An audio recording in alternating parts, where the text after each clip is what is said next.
થાય, પણ સાચું દુઃખ વ્યક્ત કરવાની પદ્ધતિ એ છે કે ગયેલા આત્માને શાંતિ ક્યારે મળે કે જ્યારે તમે એની પાછળ જેટલું ભગવાનનું નામ બોલો, એની પાછળ જેટલું હરિનામ સંકીર્તન કરો, એની પાછળ જેટલું ગાય રેઢિયાર ગાયને નીણ આપો, એની પાછળ તમારા ગામના મંદિરના પૂજારીને તમે જે દાન કરો, એની પાછળ તમારા ગામના બ્રાહ્મણને દાન કરો, એની પાછળ ગામના લોકોને ભેગા કરી, નાના નાના છોકરાને ભેગા કરીને એની માટે બિસ્કિટ છે, કડી ગાંઠિયા ખવડાવો, પુણ્યનું કામ કરો તો એના આત્માને શાંતિ મળે.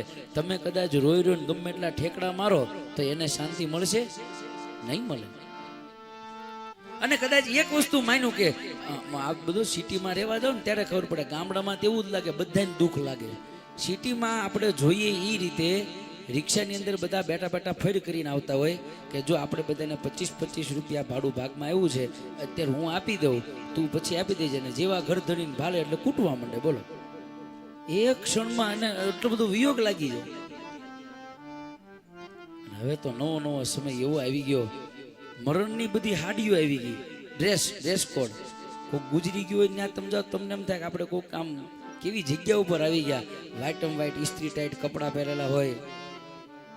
વિચાર તો કરો, મૃત્યુને મંગલ ગણ્યું છે, પણ આપણે તો મૃત્યુને મંગલમાંથી કાઢી નાખ્યું.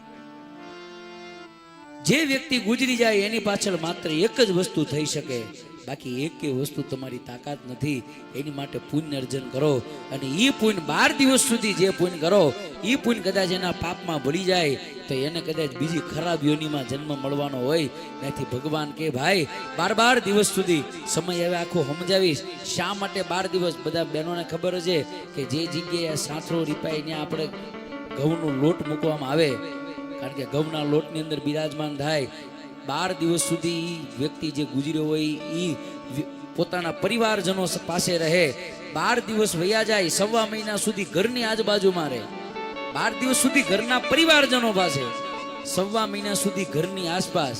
એટલે 1.25 મહિના સુધી પહેલા 12 દિવસે આપણે હગાવાલાને બધાને છૂટા કરી દે, તમે બધા છૂટા, હવે થોડોક અમે દુઃખ ભોગવો, તમે જાઓ.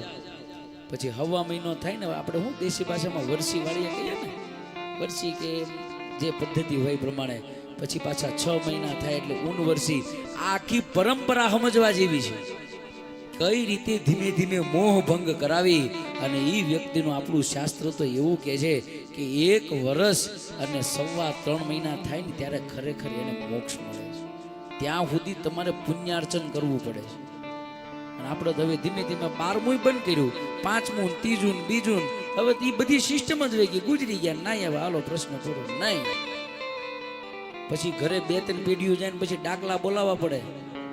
આ બધું યાદ રાખજો, તમે ગમે એ સંપ્રદાય સાથે હો, નિયમી નિયમ છે. 12 દિવસે એટલે 12 દિવસે જ વિધિ થવી જોઈએ. હવે વિચાર કરો, તમે બ્રાહ્મણને બોલાવો, એ બ્રાહ્મણને તમે એમ કહો કે મને 5મા દિવસે વિધિ કરી દો, શાસ્ત્રમાં જ 5મા દિનનો વિધાન નથી સાહેબ. તે બ્રાહ્મણ મંત્ર ક્યાંથી ગોતવાનો છે? એ પછી ગોર બાપાએ હાથે મંત્ર બનાવે, તો બીજું ગોર બાપા પછી શું કરે? પછી વિષ્ણુ સહસ્ત્રનામ કરવા તમે સત્યનારાયણ ભગવાનની કથા કરવા બોલાવો, પછી ગોર બાપા પ્રેમથી જ કથા, કોઈ બ્રાહ્મણ કોઈ દી ઉતાવળ ન કરે.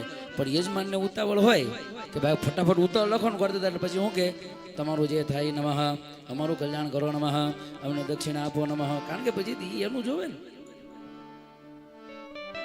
વિધિ વિધાન બતાવ્યું છે.